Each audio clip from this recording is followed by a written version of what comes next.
Okay, in this slideshow, I want to give you an example of some kind of analysis of descriptive data that comes under the heading what I call cross-examining. You know, that you get data, it appears to show one thing, and you look at it and say, well, wait a minute, what's going on here?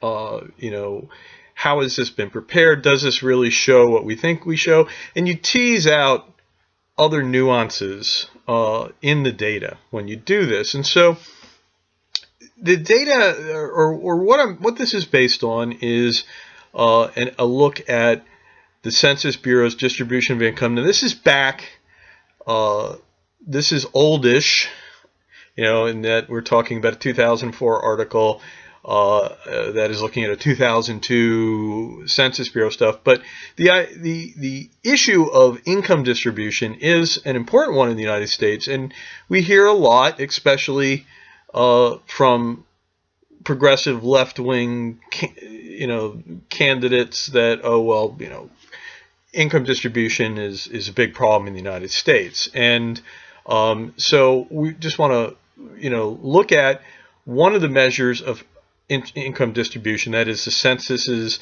analysis of households and how much income the different households in the United States have. But what I say, you know, this is oldish in some ways, but they're still doing, you know, the analysis in the same way. Households are still the unit of analysis for a lot of data, and so this is still going to be relevant. Now, the article I'm going off is actually a working piece by Hederman and Rector, and these guys are at the Heritage Foundation, which is a conservative group, and this is very much part of a partisan dialogue, and so the inferences that are drawn from the data are meant to be part of a policy dialogue, you know, between right and left. And so they are, you know, the use of the data is certainly not unbiased. I think it's important to understand, though, sometimes you get people, a lot of times facts are thrown around and are fact-checked and are, you know, they can be misleading. They can, you know, a lot of the political dialogue is vapid. But a lot of it, especially from these think tanks, does have some thought to it. And one thing that I'm going to talk about at the end is, very often, even if you don't agree with these folks, you can nevertheless benefit from their analysis of data. And that's some part of what I want to get at here in this presentation. So we do have this, you know, 2004. Hederman and Rector, by the way, were reacting to John Edwards' campaign, where John Edwards was campaigning for the Democratic nomination, and he had a Two Americas speech. He said there's two Americas, one rich, one poor. One, you know, in his view, is the working class Americans were working hard, not getting a lot of money and paying a lot of taxes, and the rich were getting richer because income distribution was skewed. They were getting more money. And so Edwards was claiming there are these two Americas. Hederman and Rector look at the data and say, well, not so fast. So that's kind of where this is coming from. Now, let's get to looking at what they were talking about. Okay.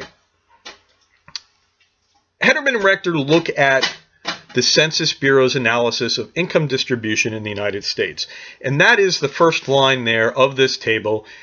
This is basically the first, and I've taken a lot of charts from their original and kind of distilled them down into two tables. Okay, so I really simplified things here. And the Census Bureau finds that, hey, they talk in quintiles. What's a quintile? A quintile is 20%, right? It's a fifth. So they break, you know, the households in the United States ranked by income into fifths. So the bottom quintile are the 20% of households with the lowest income. The top quintile are the 20% of households with the most. And the Census Bureau findings are that the bottom quintile had 3.5% of the income in 2002, whereas the top quintile had 49.7% of the income. And so dramatically, like 14 times the amount of income. And, you know, the idea here is they're saying, look, the top 20% of households are getting 49, you know, half the income. And this is, you know, this is pretty much the basis for that To America idea is, hey, the rich are rich, the poor are poor. Rich getting richer, the poor getting poor. That's the general take from these things. The thing is, when Hederman and Rector look at this and they say, well, wait a minute, this is 20% of households, right? So these quintiles, you know, here I've got what's in a quintile. Probably we might want to say, well, what's in a household might be a better way of putting it, but these are 20%, you know, slices of the households in the United States. And it turns out that not all, you know, not all households are the same. Some households are one person. You know, if you're single, living alone, you're a household. One person. If, on the other hand, you're married with 3 kids, there's 5 people in that household. And some households are even bigger than that. So, you know, you've got a household is going to be, you know, is defined as people living together. Well, I don't actually, they have a definition of it. I don't want to go into the exact specifics because I don't have it at hand, but basically we're talking a group of people living together, sharing expenses. And so, and it will be defined, you know, the IRS defines it some way, and we have a lot of definitions of it. The point is, it's not people. And so, Hederman and Rector look at this and they say, you know, there's a big difference between the households and these percentiles. And 2 things they look at, one is the percentage of the population in each quintile, right? They say, well, how many people are actually in this? And they find that in the bottom quintile, the bottom 20%, well, these are predominantly households, small households, you know, maybe, you know, a single person, a person with a kid, you know, they tend to be small. And the bottom 20% of households only have 14.3% of the population. And they note that as you go up, the households get bigger. And so there's more people in them. And so the top quintile has actually got 24%. There's 10%, there's 10 percentage points more. You know, the top quintile, there's twice as many people in that top quintile as there is in the bottom quintile, which doesn't come out when you say, oh, the top 20% are getting 49% of the income and the bottom 20% are getting 3.5%. Well, you're not pointing out that there's significantly more people getting that 49%. Right? So 49% is still a lot, but you see what I'm saying? The households aren't the same, and it's a bit misleading because you tend to think that this is the population. Right? And when in fact, you know, we have this skewed distribution of population among the households, which are the unit of analysis for what the Census Bureau does.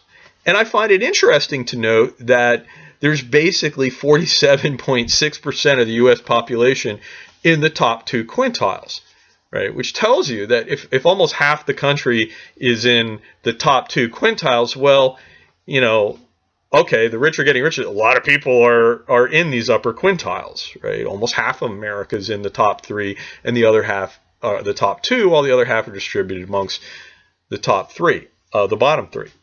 And so we have a skewing here that's not apparent when people talk about it. The other thing that they find is that the share of hours worked in the economy is even more disproportionately distributed. The people in the bottom quintile only work 4.3% of the hours that are worked in the economy, right? And you know, this is, by the way, because people in the bottom quintile, well, a lot of households with people who can't work have a lot. It turns out that the bottom quintile, over half the households have no one working because these are the people who are disabled or can't get a job. Or they have lots of dependents, and so they have less working adults in the household. And, you know, there's a lot of people who just can't work in this group. And therefore, go figure, they're in the bottom percentile, bottom 20% when you rank the households by income. So there's less people in them in general, but also in terms of working people, there are less working people in them, and they're not working very much.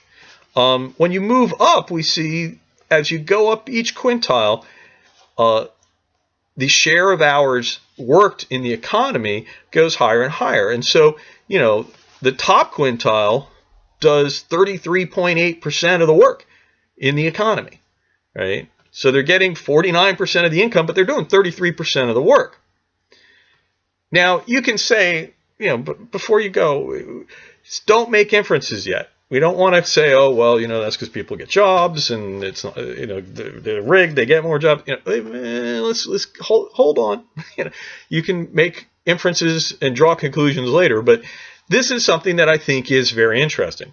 One other thing is when you think about these quintiles, if they're two single people, right, or two young single people with jobs, meet each other, fall in love, get married, guess what? They form a household. And we take what would have been two households with, not as much income, forming one household together with presumably twice as much income as either one, or, depends on how much each one worked. But you get the idea that when two people that work get together and marry, forming a house, or just live together, forming a household, that household has more people in it, and it has much more income. And so it's going to be, you're going to jump up a quintile probably, even though each person had the same job and was at, basically the same money per person. And what we see is with a lot of, double income households, these households tend to be up there. And so that's one reason why you see people earning or working more hours. There's not just that they can work, but that they probably have more than one person working. And in fact, the top quintile the top few quintiles actually tend to have a majority of the households with more than one earner in them. And, there you go. So this whole household thing complicates things quite a bit.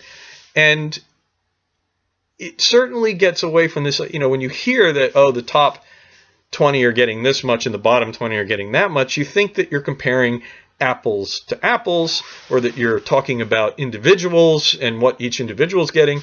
And, Hederman and Rector are like, no, these households are very different. And so this comparison doesn't make sense. It doesn't show us actually how the income is distributed amongst people in the economy. Also the idea of, if you're worried about people working and not getting paid enough, well, then we need to also consider, are they working, and what are working people getting, and what is, one person working 1 hour, what are they getting, and how is that distributed across the economy? Or at least that's what Hederman and Rector go to. So let's see how they deal with this. Okay, so what Hederman and Rector do is they say, look, the Census Bureau's distribution of income, that's fine as far as it goes, but we need to consider other things that are in here. And they do bring up, by the way, they bring up one other thing that I didn't mention in the first set because I'm not as interested in it. A big part of this presentation, what you're supposed to get out of this is that, hey, the Census Bureau looks at households. Households is a unit of analysis, and it turns out that that's not, you don't think much about it. It's just, it's households. But when you look at what a household is, we find an interesting thing that they're not all the same, and it complicates the analysis. That's, so beware of such complications. Meta message of this whole presentation. However, Hederman and Rector, they also point out, hey, these guys, the Census Bureau is looking at distribution of income. They are not considering the effect of taxes, right? They're looking at total income, not disposable income, which is income after taxes. And they also are not considering the benefit that people get from the social safety net, if it were. And so Hederman and Rector, they say, look, that gross income, that's one thing, but we as a society, we have a progressive tax rate. We charge a higher tax rate as your income goes up. We also have a lot of government stuff that goes to people who are, generally lower income, although a lot of things go to people with kids who can be any income, like, tax exemptions and that sort of thing. But, so they say we have to account for that. And so the first step in their analysis is they adjust the income for the effect of taxes and non-cash safety net. And by the way, this has a moderate effect. I mean, the bottom quintile, instead of having 3.5% of the income, they now have the equivalent of 5.4 when you factor in so they still aren't, I kind of look at this as a marginal tweak. When we look at the top, it goes from 49 to 46. Ultimately not a big change, but they do that, and that's part of, because they do this in stages. And each one, adjusts the one before, so I have to put that in there. Their stage 2 and 3, I think, is more. Actually, I think stage 2. First of all, I think stage 1 is very important, and is on its own an interesting thing. Stage 2, though, is where we're going to adjust for the number of people in quintiles, because I think that's a big thing. That the population is not evenly distributed here, and when you talk about this, it looks like it is. It looks like you're looking at the distribution amongst the people in the society, when in fact you're looking at the distribution amongst households, which are different, especially in terms of the number of people in them. So looking at stage 2, they adjust it so that each quintile, would have the same number of people. And they say, well, if we do that, we find that the bottom quintile, some people in the second quintile go in the bottom quintile and that sort of thing. If they change with the census data, they change the brackets to have each quintile now not being a quintile of households, but a quintile of people in the United States. So the bottom 20% of the population, what do they get? Well, they get 9.4% of the income. The top 20% of the people only get 39.6%, right? So now we've dropped, we've tripled the amount that's in the bottom, more or less, and we've dropped 10 percentage points from 49 to 39, basically, for the top quintile. And so that changes our numbers, right? So now the top quintile is getting roughly little more than 4 times the amount of income of the bottom one. Very different from 14 times. The final thing they do is they say, all right, well, what if everyone worked the same number of hours? And this is maybe a little more problematic, but again, they look at it. What if? And so we can look at it without buying that this is important. We can say, okay, what happens if we level out the amount of hours worked, right? And so if all working age people, we're not saying that kids are going to go work here, but what if all working age adults in these households work the same number of hours, and they're able to calculate what the distribution would be, and now the bottom quintile goes up to 12%, the top quintile drops to 35%, and so we're basically more along, we're down to a 3-to-1, right? 3 times 12% would be 36. Actually, a little, would be actually a little more, but I think it's the top quintile has now 2.9 times as much income as the bottom one. And their point is that this dramatically levels out it flattens this distribution, and it is not nearly as skewed or towards the top as the gross data, the census, the simple Census Bureau analysis did. And so they say, the amount of people working and the number of working, that makes a big difference. And if we wanted to kind of cross level to say, okay, per hour worked, how much are you getting? We see that there's, in fact, for each hour that people in the top quintile working, they're getting 2.9 times as much money as the people in the bottom. There's still an inequality, and doctors are going to get paid more than other people, than checkers at the supermarket. But it's on a range of, for an hour of labor, it's now 2.9 times, which is not obscene, as obscene sounding. That would be one take. So, all right, and that's what they come up with. They're going to make, and I've already started to make some inferences to the world, like, hey, with my whole 2.9, the doctors get more than checkers. I'm already starting to make these inferences to the world. You don't have to make those inferences. You can make different ones. What we have here in this table is something I like to call the hard kernel of empirical truth. Is that these guys looked at the data, they went through, did the numbers, and they said, stage one, if we take into account income tax and non-cash social safety net benefits, this is what happens to distribution. Step two, if we adjust for the numbers of people in each household. Step three, if we adjust for the hours worked, this is what happens.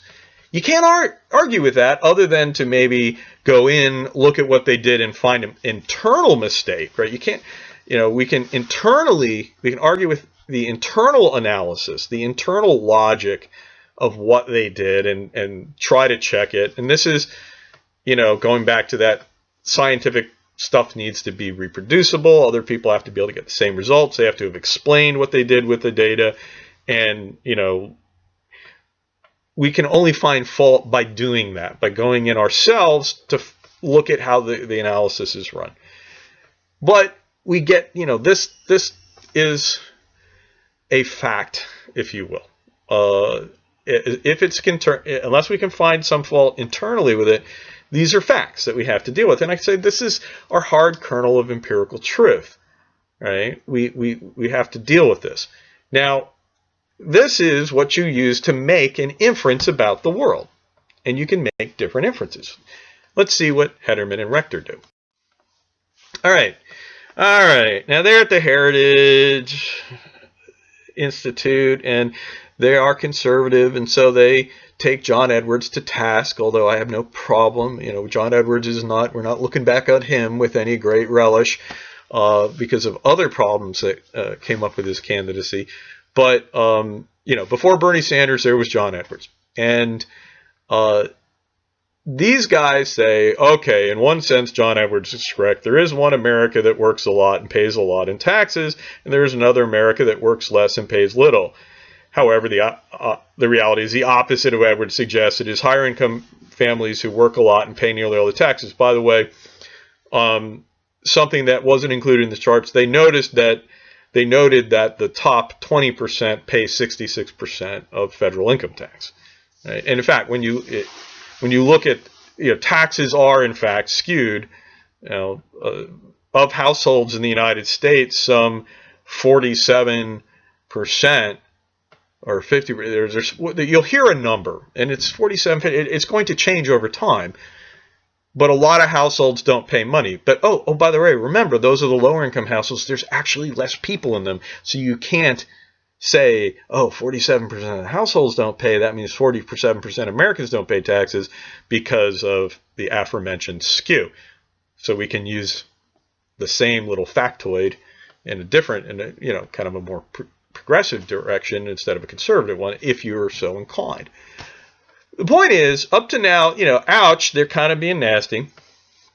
But they are sticking, in the first part of the statement, to just their analysis. They're sticking very close to it, putting it into the context of what John Edwards say. Then they go on to say, and I italicized this last sentence. I kept it in there because it completes that paragraph for them. But they go on to say, raising taxes even higher on hardworking families would be unfair, and by reducing future investments would reduce economic growth, harming all Americans in the long run. I do want to point out that at no point in their analysis do they have some, this is an inference, this is a jump. They're going to a conclusion saying, well, raising things even higher would be unfair. There was no test for that. There was no measure of unfairness in the Census Bureau data. They are now moving beyond to an actual rhetorical conclusion and bringing in, in court we'd say facts and not in evidence. How do you know that raising taxes would reduce future incomes? That's a separate analysis. So they do go a little beyond it. Careful of that. The first part of it, though, and this is something I also want to point out to you, stick to, if you were writing my paper, that first part would be fine. That would be a conclusion that would follow nicely from those kernels of empirical truth you found. The last thing would be speculative, not supported by the data, and I would be like, eh. And as well, you might be, eh. Could be true, but we just haven't done the analysis to support it yet. So that's what they come up with. You don't have to come up with this. Okay? Let's talk about what you can do with this. What do you do with it? I've already deployed the hard kernel of empirical truth line. What we've learned here is these quintiles of households. Again, I might have put households in here. The households as unit of analysis are problematic. And that differences between the households in them matter. And in fact, a lot of very interesting analysis is done, again, largely on the conservative side. Mark Perry is constantly looking at the differences in households in the different quintiles in the economy. And the differences in these households really do matter. And so we have to adjust. When we hear household, we need to be on guard, and we need to say, well, okay, wait a minute, is this important, right? And does this make a difference? And, to what extent are qualitative differences in the households, right? Are we comparing 2 earner households with no earner households? What are they, what's going on there? And so we understand, and this is, like I say, it's problematic. This is the cool term we use in academia when we say that it means you have to be careful and do some thinking. And like I say, you got to cross-examine the data a bit. The conclusions, though, based on these hard kernels of, that chart I showed you, figure 2, they can vary. You can come up with Hederman and Rectors, or you can come up with your own, as long as you're sticking to what's in there, right? And like I say, you don't want to go beyond it, or, well, at least in terms of research, in terms of sticking to what you can actually get out of the data, you don't want to go beyond it, like the italicized segment of Hederman and Rector's quote that I gave you. In the end, Daniel Patrick Moynihan was famous for saying everyone's entitled to their own opinion, but not their own facts. And I kind of look at it as, well, everyone's entitled to their own conclusion, but not their own facts. That is to say, your conclusion is, what you do with the data and how you apply it. That's up to you. That's what you're interested in. It's how you see it, how you can fit it in context. But you got to stick to it at some. Well, you don't have to. You can be a politician and just say anything you want, without having to worry about these kinds of things. But in academia, we like to stick to the facts, and we like to try and be disciplined in saying, all right, what do the facts really show us? And we need to recognize that the facts, when you make an inference to a conclusion, you are making a leap. And you could be wrong because you don't have the whole picture. You have this one factoid. You have this one kernel of empirical truth, and it's telling you, from this we can say that, all right, well, some things are going on in the economy, and you can use them to inform your analysis. But you may need to do more research too. And like I say, your conclusion can be proved wrong, even though the facts are not. Get what I'm saying? But you still, like I say, we want to stay with the facts. And I always like people to keep in mind, there's the facts, the empirical analysis, which is more than a fact, right? I mean, the figure 2 is more than a quote unquote fact. It is some analysis and some adjustment of the initial findings of the Census Bureau, but they're still facts, and it's an objective manipulation of the data, to adjust for differences in households. That's your kernel of empirical truth. Recognize what that is, how far that takes you, and then recognize that you're making a leap to apply it and draw a conclusion. Okay, that is something you want to keep in mind, and you're going to do that, and it's okay to do that. And even if you're proved wrong, that kernel is still there and can be used for other conclusions and other it's still valuable. Okay, I'm going to tell you my personal take. When I look at this, this is when I looked at it, and this is now sort of my opinion, and so you don't have to agree with this. I look at this though, and ever since I saw this has been in my mind. It stuck with me, right? And it informs how I look at the world. Right? That kernel of fact, not the conclusion of Hederman and Rector, but their analysis. And I look at it and I say, hey, this looks right for a market.